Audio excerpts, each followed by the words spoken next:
this video, we'll explore practical strategies and tips for how to reach your saving goals, even when working with limited income. Hello everyone. I know firsthand how challenging it can be to manage your finances on limited income. With a growing family and some unexpected medical dramas, my family and I have faced our fair share of financial obstacles. If you've been in a similar situation, I just want you to know you're not alone. But today I'm excited to share some valuable tips and strategies that have helped us take some steps towards our financial goals, and I believe they could help you too. The first step in achieving financial success is setting clear and achievable goals. Setting goals provides a sense of purpose and direction for your finances. A good way to set some goals is by using a SMART framework. This is something that I've used in my career and I use it in my personal life also. It's quite world renowned. What SMART stands for is specific, measurable, achievable, relevant and time bound. What it stops you from doing is setting completely unrealistic goals. It makes sure that when you set them, they are well defined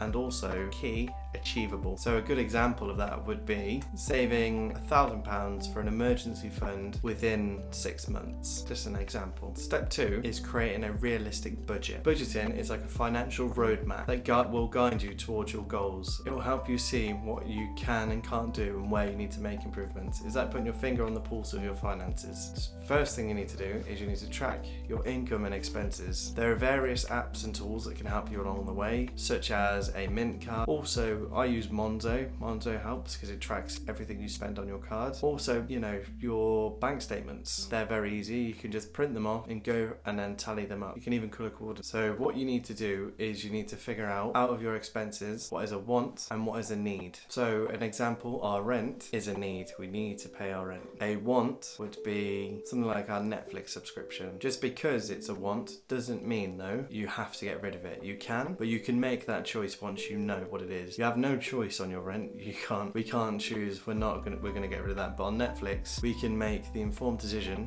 to decide if you're going to keep it or not keep it. So for us, we have Spotify Premium, a family bundle, and for us it's a want, but it's not something that we'll get rid of for what it does to our well-being. It's something that we need. Just we need that for our own well-being. But once you've tallied up and you've gone through your wants and your needs, you can look through your wants and you can decide if there's any bits that you can trim off. So for example, when we did this, we had a subscription to Paramount as well as Netflix as well as Prime. We chose to get rid of Paramount. We don't need all three, it's ridiculous. We also had the WWE network that we got rid of also, and then that in itself saved us £20 a month just by being a bit more aware of where our money's going. Now if you get to that and you decide you don't want to get rid of all of your wants because you want to focus, your number one concern is to achieve your goal, then so be it. That's the choice that you can make. Obviously I have a family here, so we don't have like Sky. We literally just use Netflix and Prime, and the kids need that as well as us. There's the odd chance that we get to sit down and watch something. We want to have something there. That is something that we're working towards. Now, something that most people won't have is an emergency pot of money for emergencies. And when people say they're living paycheck to paycheck, that's because they don't have this. And this is something that you need to start aiming towards if you can. Ways to make this easier is by setting yourself a direct debit, potentially into a new account, maybe a high yield savings account, just something that you have easy access to, that you can get it to. What we do is we have a joint account where all of our bills go into, where we get paid, all into that one, and then at that point we have direct debits that go into a account that I have for me, my partner has one, and that's for our spending on anything we want to gift, just anything to make sure that we still have a life, because we think that's important for our well-being. But we also but before that stage, we will take away a chunk on a direct debit, and that will go into an account to build for our savings. And it's sort of a leave it, forget it, let it do its thing, and that way it takes pressure off you, and it also helps you try not to think about it. And if you just look at it like it's a need over a want and treat it like your rent, like your bills, treat that part, you will start taking those steps towards your financial goals. Another thing to consider is that you need to pay your debt. So for example, if you have a credit card, they tend to have quite a high interest rate. If you've got any Payday loans, they need to go as quick as you can, because not only they give you money in the short term, sure, but they will cost you more in the long run. You need to be aware of what debts you have and the interest rates you've got on them, so that you can decide which order you should prioritize them. So for myself, we've got something on finance. We have zero APR, so in that case that's not a priority for us. We have a loan which is a very low APR, that's not a priority. We also have a credit card which has a higher interest rate, so that is the key that we're focused on getting rid of.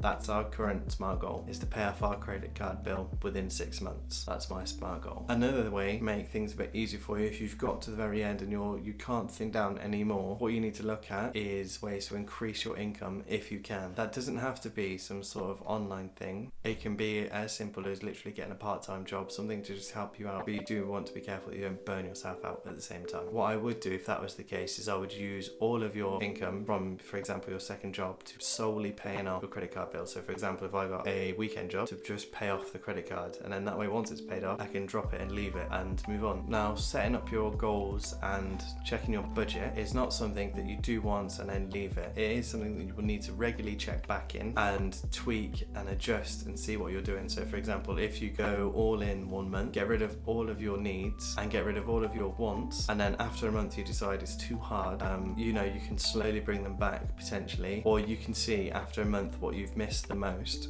and maybe reward yourself there. Just make sure that you're in control of it. That is the key. So how me and my partner do this is we have a book. We will sit down together and write down what we need, what expenses we have coming up in the next month, and then I will take that and I'll transfer that into an Excel sheet which tracks each month of where we're going. That way we're constantly keeping our finger on the pulse. It's on pen and paper, so it's analog, it's also digital, so it's available everywhere for both of us in the cloud, and it just makes sure that there's no friction points when it comes to tracking what we're spending our money on. Another thing what you need to do is you need to set little micro goals around there, things that can reward you. So a big key is that you need to stay motivated to your goals, which is why keep checking in, keep your goals at the forefront of your mind, because you need to keep motivated. It's not easy. You're trying to create something out of a very limited resources, but it can be done and it does snowball. So once you've got to a point and you've saved a point, you'll be in a better position to make smarter choices, to maybe be a bit more free. Maybe it will allow you to take some time off work, to retrain, to do something else. It opens so many more doors once you've got a better grasp on your finances. Now, staying motivated can be hard. Some people really have a problem with this. So there's Facebook groups. I'm looking to get a Facebook group going. I have a Facebook group. It's in the description. Feel free to join there and, share your struggles, keep each other motivated, comment down below. I'm obviously very passionate about this, so I can help keep you accountable. If anyone has any struggles in setting SMART goals or wants to go over their finances, I'm not a financial advisor, but I don't mind spending that time with somebody to try and help them. That's just something that I'm passionate about. I really enjoy it on a personal level as well. I like to know that I'm helping people. So another thing as well, which is why this is important to keep rechecking, is mine and my partner's initial goals when we first came out of hospital was to clear all of our overdrafts. We give ourselves 2 months to do that. We're 3 months down the line and our overdrafts are all clear. So now we're moving on to our next SMART goal, which is clear the credit card. Our next goal after that will be to clear any finances or loans, and then after that it will be trying to get ourselves back on the property ladder, because we had a house, we had to sell it, and now we're back to renting, and we really want to get back on that ladder, which is not easy. To finish off, achieving your financial goals on a limited income is completely possible, but it's not easy at all. It's really not easy. So what I would encourage you to do is to take some steps from this video and start to implement them straight away. Go and print off your bank slips, your transactions from your banking app or online, or go into the bank if you don't know how to do it, and just sit there with a couple of coloured pencils, highlighters, felt tips, and just highlight wants, needs, incomes, 3 different colours, and see if there's anything that you can do to trim the fat if you could. That would be your first step, and then that way you can see, and then you can move from that point and think, right, almost this is the money that I'm wasting, what can I better use that for? If you are having any trouble with this, please do comment down below. I know the current climate out there is not nice, it's not good, and it's hard for everybody, and I just want you to know that I'm here to support you and I'm looking to build a community of people to support each other in this situation. Well, thanks for joining me today and being part of this community. I really appreciate it. If you found any value in this video, please like, please subscribe, please turn the notification bell on, usual stuff. You can also connect to me through different avenues and not just through YouTube. I'll pop a link at the top of the description for you to see. Please go check that out, and I wish you all the best, and thanks for watching.